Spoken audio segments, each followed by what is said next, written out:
أوحي إليك من الكتاب وأقم الصلاة إن الصلاة تنهى عن الفحشاء والمنكر ولذكر الله أكبر আল্লাহ রাব্বুল আলামিন নবীকে সান্ত্বনা দেওয়ার জন্য তিনটা নির্দেশ দিলেন। নবী গো, এই আবু জেহেল পাপীরা আপনার সাথে বেয়াদবি করে আপনি মানুষ হিসাবে মন ভেঙে গেছেন, আপনি দুর্বল হয়ে গেছেন। ওগো নবী, আপনি তাড়াতাড়ি করে আপনার কাছে নাযিলকৃত কোরআন তিলাওয়াত করেন। এই কোরআন তিলাওয়াতের দ্বারা আপনার অন্তরের ব্যথা লাঘব হয়ে আপনার অন্তরের মধ্যে শান্তি বর্ষিত হবে। আপনি কোরআন তেলাওয়াত করেন। উতলু মা উহিয়া ইলাইকা মিনাল কিতাব, আপনি বসে বসে কোরআন পড়েন। কোরআন পড়া মানে আল্লাহর সাথে কথা বলা। আল্লাহর সাথে কথা বলা এটা অত্যন্ত ভাগ্যের ব্যাপার। যারা কোরআনের অর্থের প্রতি গভীর মনোযোগ দিয়ে কোরআনের আয়াত তিলাওয়াত করে তার সাথে আল্লাহর সাথে যেন ডাইরেক্ট সম্পর্ক হয়ে যায়। আর আল্লাহর সাথে বান্দার সাথে সম্পর্ক হলে তখন মনে অন্য কোনো টেনশন থাকে না। ঠিক না ঠিক? আল্লাহ কোরআন তিলাওয়াতের পরও যদি আপনার মন পুরোপুরি শান্ত না হয়, মনকে আপনি পূর্ণ শান্ত করতে হলে এবার দ্বিতীয় নম্বর দায়িত্ব হলো ওয়াকিমিস সালাহ। আপনি নামাজে দাঁড়িয়ে যান, নামাজ পড়েন। নামাজের মাধ্যমে বান্দার সাথে আল্লাহর গভীর সম্পর্ক হয়। বান্দা যখন আল্লাহু আকবার বলিয়া নামাজে দাঁড়ায়, আল্লাহ রাব্বুল আলামিন সমস্ত ফেরেশতাদেরকে ডেকে ডেকে বলেন, ও আমার ফেরেশতারা, তাকাইয়া দেখ অমুক জায়গায় আমার অমুক বান্দা অমুক বান্দি নামাজে দাঁড়াইছে। ওর নামাজ শুরু থেকে সালামের মাধ্যমে শেষ না হওয়া পর্যন্ত আমি আল্লাহ ওর থেকে নজর অন্যদিকে বিলাইব না। একে চশমে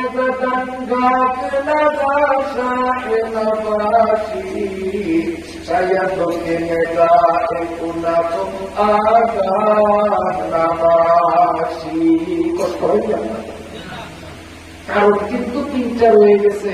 উসমান রাদিয়াল্লাহু তাআলা আনহুর ওই তিনটা মনে আছে তো? ইনশাআল্লাহ দেবো। আমার ভাইয়া বাবারা, আল্লাহ পাক বলেন, ও নবী আপনি নামাজে দাঁড়ান। নামাজে দাঁড়াইলে লাভ হবে কি? ইন্নাস সালাতা তানহা আনিল ফাহশাই ওয়াল মুনকার, সব ধরনের অন্যায় বর্জিত কাজ থেকে নামাজ মানুষকে বিরত রাখে। সমস্ত অন্যায় অপরাধ প্রবণতার থেকে মানুষকে পরিশুদ্ধ রাখার একমাত্র উপকরণ হল নামাজ।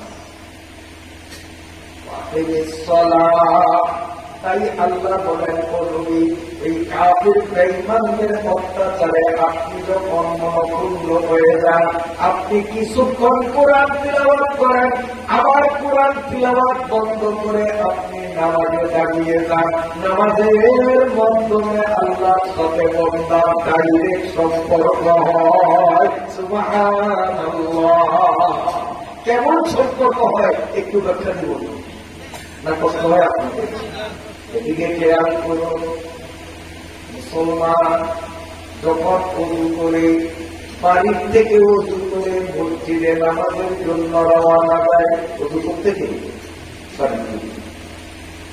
মাদ্রাসাওয়ালা মাদ্রাসা থেকে, বাড়িওয়ালা বাড়ি থেকে, দোকানদার দোকান থেকে, অফিসওয়ালা অফিস থেকে, স্কুলওয়ালা স্কুল থেকে, যে যেখানে আছে ওখান থেকে ওযু করে জামাতে নামাজ পড়ার জন্য যখন মসজিদের দিকে রওনা দেয়, আল্লাহ রাব্বুল আলামিন তার আমলনামায় একটা কবুল করেছে। সুবহানাল্লাহ। এই আল্লাহর সাথে সম্পর্ক শুধু আল্লাহকে, তুই যখন নামাজ পড়ার জন্য আমার বাড়িতে আসতেছ, তো আমার বাড়িতে পৌঁছার আগেই আমি তোমার আমলনামায় কবুল একটা হবে। সুবহানাল্লাহ। এরপরে বন্ধা যখন মসজিদে আসিয়া যখন কাতারে দাঁড়ায়, কাতারে কিভাবে দাঁড়াবেন শোনেন। কোন কোন মসজিদে দেখা যায় মুয়াজ্জিন ঘোষণা করে দাগের পিছনে দাঁড়ান, আবার কোন মসজিদে বলে দাগের সামনে দাঁড়ান। আছে না নাই? এই যে রশি টানানো রশি, কেউ বলে রশির পিছনে, অর্থাৎ পায়ে এই বুড়ি আঙুল সবার রশির সাথে বাঁধায়, আবার কেউ রশির সাথে পায়ের গোড়ালি লাগায়। এখন কোনটা ঠিক আর কোনটা বেঠিক কোনদিন তো আমরা কোন আলেম থেকে জানার চেষ্টাও করি। পরিষ্কার মাসালা শোনেন, কাতার সোজা করতে হবে পায়ের গোড়ালি দিয়ে, বৃদ্ধাঙ্গুল দিয়ে নয়। দাগের সামনে দাঁড়াতে হবে, দাগের সাথে প্রত্যেকের পায়ের মুড়িয়া যেন লাগে। সামনের বৃদ্ধাঙ্গুল দিয়ে কাতার সোজা করলে কাতার সোজা হবে না। মশলা পরিষ্কার বুঝে আসছে? এখন রশির সামনে দাঁড়াবো না পিছনে দাঁড়াবো? সামনে না পিছনে? এই দিক দেখেন, পাও কি সবার 100 না? কারো জুতা লাগে 8.5 নম্বর, কারো লাগে 10.5 নম্বর, ঠিক কিনা? এখন যদি দাগের পিছনে দাঁড়াই, রশির সাথে বুড়িয়া ফুল লাগাইলাম, বুড়িয়া কি সবার সমান থাকবে না কিছু হবে? কারণ পা তার ছোট, তার মুড়িয়ার সামনে, তার পা লম্বা, তার মুড়িয়ার পিছনে। তো বুড়িয়ার ফুল দিয়ে সোজা হলো, বুড়িয়া তো সোজা হলো না। আর নামাজের কাতার সোজা করার বিধান হলো বুড়িয়া সমান থাকতে হবে, বুড়িয়ার ফুল সমান হওয়া লাগবে। বুঝতে পারল? আল্লাহর বান্দা যখনই মসজিদের কাতারে গিয়ে দাঁড়াবে, আল্লাহু আকবার করিয়া যখন নামাজ শুরু করবে, 100 উট আল্লাহর রাস্তায় দান করার সম পরিমাণ সওয়াব তার আমল নামায় দেওয়া হবে।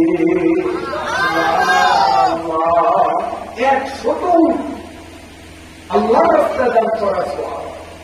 এরপরে ইমাম সাহেব যখন আলহামদুলিল্লাহ সূরা পড়বে, পড়ে গেছে উদ্দেশ্যে আমার দিকে থাকা নিয়ম আল্লাহু আকবার বান্দার করে সাথে সাথে কিন্তু ইমাম আলহামদুলিল্লাহ পড়ে না, প্রথমে কোনটা বলে পড়ে না। সবজ আমরা দিয়ে পড়ে দেন কি পড়ে? সুবহানাল্লাহ পড়ে না? সুবহানাল্লাহ পড়ে, সুবহানাল্লাহ শেষ করার পরে মাগরিব, এশা, ফজর এই 3 নামাজে আলহামদুলিল্লাহ পরে সূরা জোরে পড়ে না আস্তে পড়ে? হ্যাঁ, কথা বলেন, জোরে বলবেন না? ফজরে, মাগরিবে, এশায় এই 3 ওয়াক্তের নামাজে ওই সুবহানাল্লাহ পড়ে চুপে চুপে আলহামদুলিল্লাহ এবং পরের সূরা জোরে পড়ে না আস্তে পড়ে? জোরে পড়ে। এখন মাসলা শোনেন, আমি মুক্তাদি ইমামের পিছনে গিয়ে আল্লাহু আকবার দাঁড়াইলাম, ইমাম চুপে চুপে পড়তেছে, আমিও সুবহানাল্লাহ চুপে চুপে পড়া আরম্ভ করবো। ইমাম যখনই আলহামদুলিল্লাহ শুরু করবে, আমার সুবহানাল্লাহ দেখবার পর এক অক্ষর সামনে আর উচ্চারণ করবো না। ইমাম যখন আলহামদুলিল্লাহ শুরু করবে, আমার সুবহানাল্লাহ বাদ আমি তখন চুপ করে দাঁড়াবো। এদিকে অনেক মুসল্লিদের দেখা যায় ইমামও আলহামদুলিল্লাহ করতেছে, এদিকে মুক্তাদিও তার সুবহানাল্লাহ মাথা উজ্জ্বল করে, ইমামের পরে আলহামদুলিল্লাহ মুক্তাদি করে সুবহানাল্লাহ না মাকরু তাহরিমার গুনাহ হবে।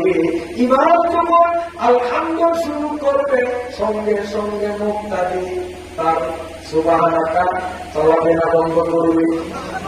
মনে থাকবে তো? মনে থাকবে? এইগুলো।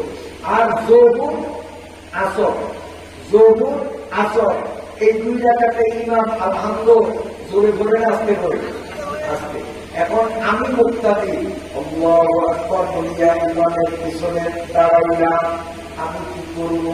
আমি আমার মনকে প্রশ্ন করব, মনে বলতো ইমাম কি সুবহানাল্লাহ আছে না আলহামদুলিল্লাহ আছে? কারণ আমি তো শুনি না, আমি তো আসতে করে। এই জন্য আমি আমার মনকে বলবো, মন তুই বল ইমাম কি সুবহানাল্লাহ আছে না আলহামদুলিল্লাহ আছে? মন যদি বলে ইমাম সুবহানাল্লাহতে আছে, তাহলে আমিও চুপে চুপে সুবহানাল্লাহ পড়ব। আমার মন যদি বলে না ইমাম এখন সূরা কেরাতে আছে, তাহলে আমি আর সুবহানাল্লাহ পড়ব না, চুপ হয়ে দাঁড়াবো। বুঝাইতে পারলাম?